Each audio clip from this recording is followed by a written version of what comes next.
Nice shooting, son. What's your name? Murphy.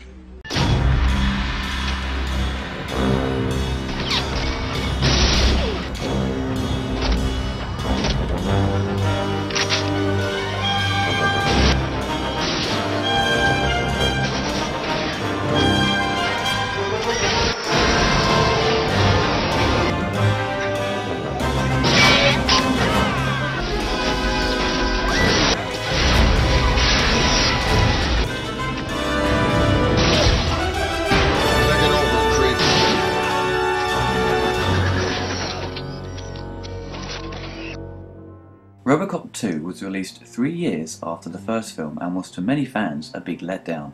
With the director Paul Verhoeven not returning, he was replaced with Irvin Kershner. Irvin was a veteran of the industry and been directing for over 30 years, and to most people he is known for directing the best Star Wars film, The Empire Strikes Back. He would seem like an ideal choice because of his experience and being able to deal with directing sequels. But the driving factor that upset a lot of the fans was its script and just the whole mean-spirited attitude the film had. Orion had announced a release date for RoboCop 2 without a script, which is never a good idea, because this also happened with Alien 3, where a date was announced without a finalised story. Original writers of RoboCop had written a first draft for the sequel, but the studio wasn't that enthusiastic about it. The writers left to work on another film, which was a huge blow to the producer, and he had just under a year to get the film finished. John Davidson, the producer of RoboCop, was very impressed with Frank Miller's work on Batman, and offered him a chance to write a new draft for RoboCop 2. Frank, wanting to impress Hollywood, happily took the offer. What he wrote was apparently unfilmable, so the film was drastically rewritten and heavily changed into what became RoboCop 2. And some of Frank's ideas turned up in RoboCop 3.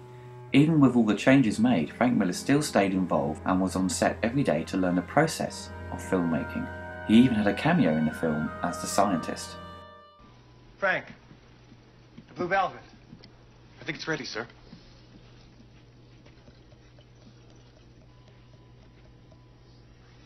Thank you, Frank.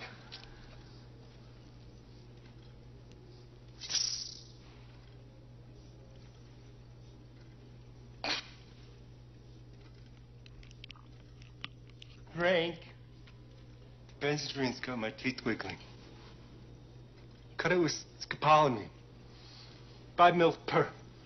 Frank Miller's original script did get turned into a comic book and was given mixed reviews. Some people loved it and others hated it, and some claiming the film version of RoboCop 2 was actually better than his original story. Many of the original cast members returned.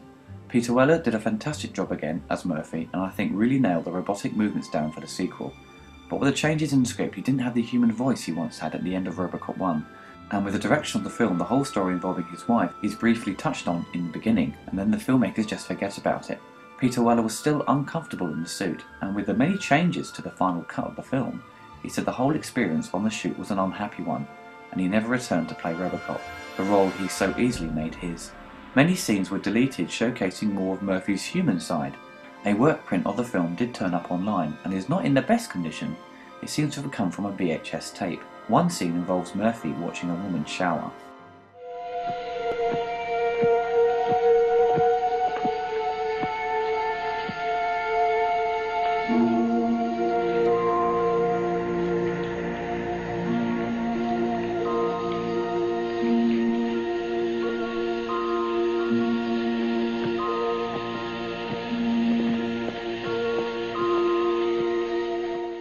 Nancy Allen is back as Lois, but her character is wasted and the relationship between her and Murphy is barely touched on. The actress found it difficult working with Irvin Kershner. I feel she didn't really need to be in the film if they weren't going to develop her character. Also, is it me, or does she have the worst hairstyles in RoboCop 2 and 3?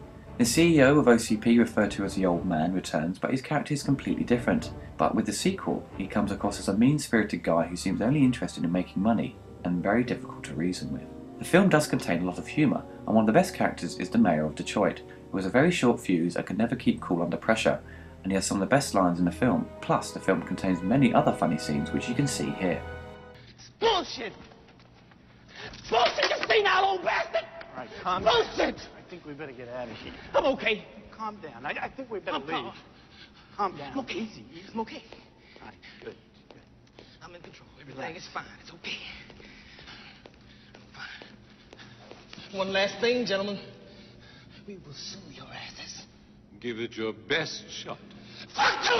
You see now, bastard! This is bullshit! Fuck you! It's bullshit! You are under arrest. Stop or I'll shoot. Stop.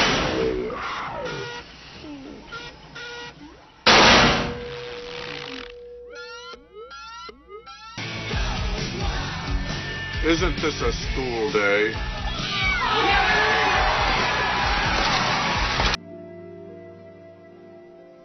Sunblock 5,000. Protection for the new age. For God's sake, Marv, these people are criminals. Why do you have to label people? I hate labels.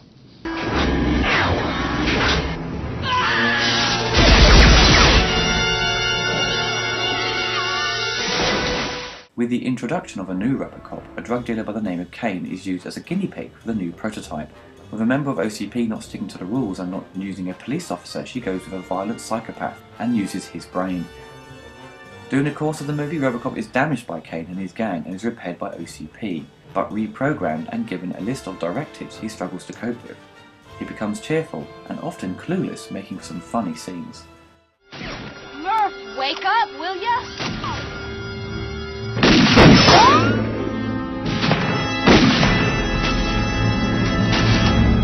Good morning.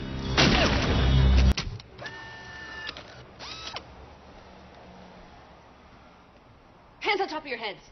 Nobody move. You are under arrest. You have the right to remain silent. Anything you say can and will be used against you in a court of law. He's dead, Murphy. You have the right to an attorney. You're reading Miranda to a corpse.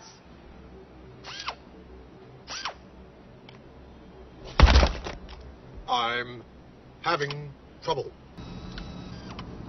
Isn't the moon wonderful tonight? It's still daytime. It's the thought that counts. Back!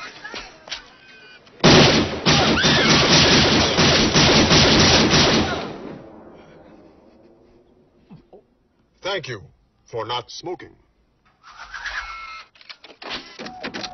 The music composed by Leonard Rosenman, who is best known for his score to Star Trek IV, got mixed reviews. He didn't use many of the themes created by Basil Poledouris, and instead just did an arrangement of the RoboCop theme. He also added a choir chanting RoboCop over the top, which put a lot of people off. I personally didn't find it too much of a problem. I actually enjoyed the score. It lacks the electronic sound of the first film, which is unfortunate. The score very much aims towards the traditional way of composing a science fiction film.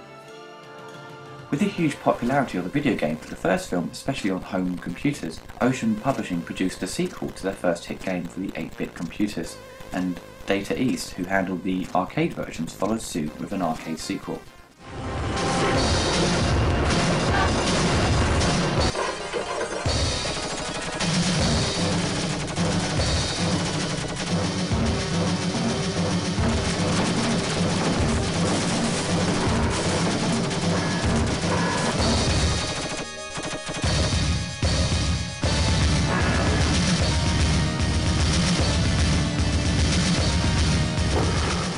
With all the negative feedback the film received, on a positive note it was highly praised for its special effects.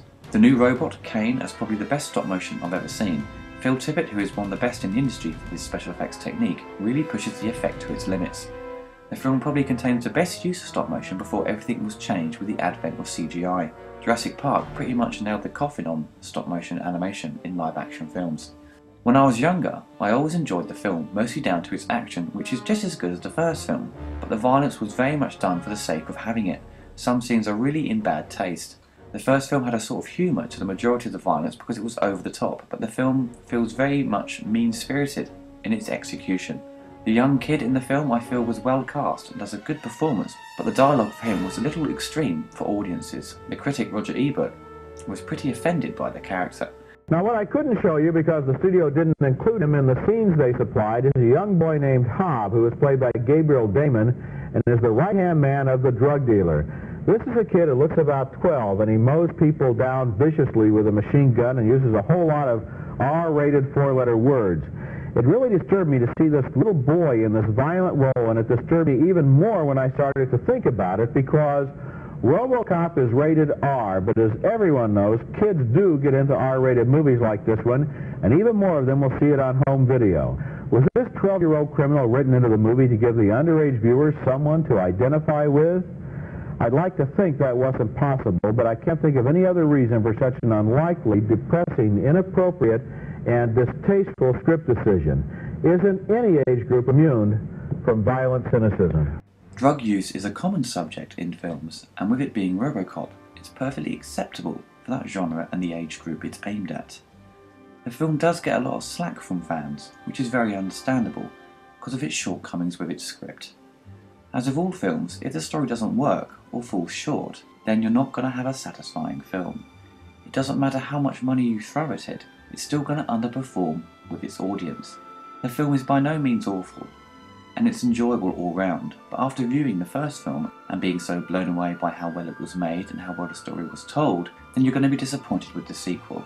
Performances and direction is very good in RoboCop 2. It's a shame Irving Kushner retired after this film due to the problems making it. With RoboCop 2, its story lets it down for not pursuing the character of RoboCop and asking the question, is he human now or still a machine? I do recommend seeing it, but view it with low expectations, and just enjoy it for its humour and action, and you'll realise it's not as bad as everyone says it is. Jane, let's step outside.